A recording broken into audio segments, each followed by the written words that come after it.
그린워싱이 이제 공정위에서 규제를 하겠다 그래서 주요 업무 추진 계획에 그린워싱을 집중적으로 모니터링하겠다는 내용을 담아요. 그리고 제가 보니까 전 세계적 추세 같습니다. 그래서 계속 이제 앞으로는 지속이 될 거고.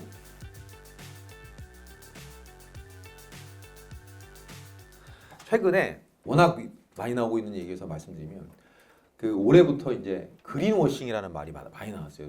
뭐 그린워싱, 공정위 보도자료 보면 그린워싱, 또 언론 보도 보면 그린워싱. 그래갖고 이게 도대체 그린워싱은 뭐냐? 제품 정책 등을 실제보다 더 환경 친화적이거나 환경에 덜 해로운 것처럼 보이게 하는 행위나 관행을 말합니다.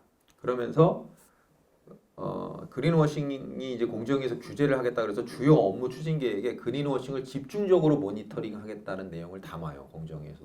그리고 제가 보니까 전 세계적 추세 같습니다. 그래서 계속 이제 앞으로는 지속이 될 거고, 예로 표시된 걸 보면 라돈 저감 효과가 있는 것처럼 거짓 광고하든지 에코 친환경 천연 등 포괄적 표현을 사용한 광고 등 이런 것들이 전부 규제 대상이 될 수 있다는 취지로 안내가 되고 있습니다. 그래서 집중 모니터링을 업무 계획에 포함을 했습니다.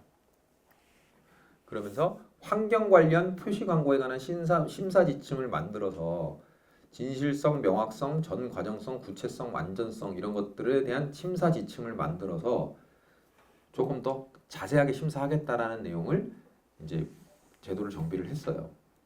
그래서 이 진실성이 어떻게 문제가 되고 있고, 명확성이 어떻게 문제되는지, 상당성은 어떻게 문제되는지, 그리고 실증성은 어떻게 포함해야 되는지, 전 과정성은 어떻게 포함되어야 되는지 이런 것들에 대한 사례를 굉장히 자세히 기재를 해놓고 있습니다. 그래서 뭐 예를 들어서 진실성과 관련해서는 그 뭐 휘발성 유기화합물 한 가지만 미검출된 접착제의 시험 성적서를 가지고 친환경 등의 표현을 사용한 경우 이거는 진실적이지 않다.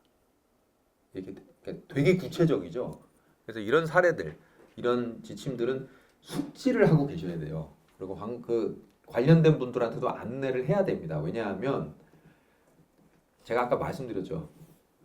규제한다라고 하면 규제하는 거예요. 이제 어느 시점에 가서는 규제를 하게 돼 있습니다. 근데 광고라고 하는 건 아까 말씀드렸죠. 반복적으로 말씀드립니다만은 규제를 딱 하게 되는 순간 이 리스크가 어마무시하기 때문에 광고가 이미 있는 상황에서 이게 어느 정도까지 이게 확대가 될지 알 수 없기 때문에 굉장히 큰 이슈가 될 수 있다라는 점 때문에 반복적으로 말씀드리는 거예요. 그리고 뭐 명확성과 관련해서도 울창한 숲과 나무 등의 자연의 이미지와 함께 녹색 글자로 자신의 제품을 이용하라고 표시한 경우 바람직하지 않다. 이렇게 지금 해서 조금 이미지 광고에 대해서까지도 조금 불명확한 경우에 있어서 좀 조심해라 이런 취지로 안내를 하고 있습니다. 그래서 조금 더 그린워싱과 관련해서 제가 아까 말씀드린 수치화된 광고에 있어서 허위성을 인정하는 기준보다도 조금 더 나가고 있는 거예요 지금. 그래서 위험할 수 있으니까 잘 주의하시는 게 좋다라는 점을 말씀을 드리고 싶습니다. 또 하나는 실증성과 관련해서 제가 이거는 좀 말씀드릴게요. 이게 표광법은 예를 들어서 제가 예를 들어서 뭐 물을 만들어서 파는데 이 물이 수분이 있어가지고 갈증 이렇게 하지 말고 그냥 온풍기가 있는데 온풍기가 실내 온도를 뭐 에너지 효율 얼마 등급하에서 실내 온도를 몇 분 안에 5도 이상 올릴 수 있다.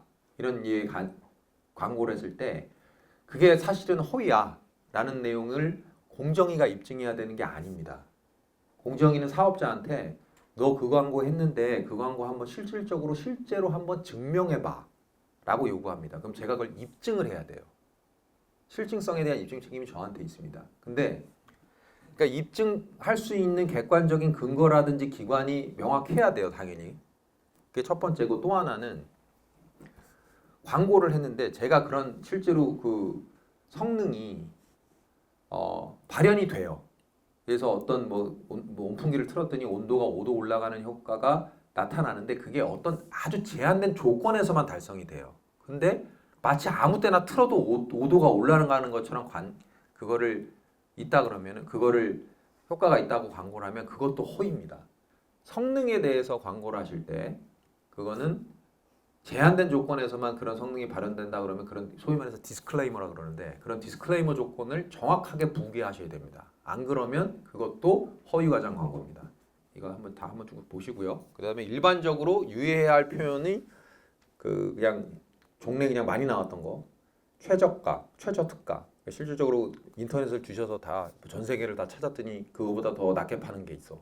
그러면 최저가 아닌 거예요. 그다음에 최초 1위 이런 것들도 그렇고 한정 수량이라고 판매하시는 이제 판촉하시는 경우가 있는데 막상 판매 기간 끝나고 나서 똑같은 제품이 계속 판매되고 있다. 그러면은 한정 수량 아닌 겁니다. 그다음에 단 하루 특가, 오늘만 원데이 특가, 마지막 행사 이런 것들도 추후에 그 특가대로 똑같이 판매되거나 아니면은 똑같은 비싼 행사를 하게 된다 그러면 다 문제되고 성능에 관한 표현은 아까 말씀드린 것처럼 객관적인 실험 연구 결과에 증빙돼야 되고 최대한 부합해야 된다 이런 점을 말씀을 드리고 싶습니다. 한 가지 여담으로 말씀드리면 성능에 대한 그 실증을 하실 때 생각보다 그 실증 관련해서 다툼을 해보면 성능을 실증할 수 있는 유명 기관이 다 웬만한 경우에 있어서는 별도로 있습니다. 공인된 기관들이.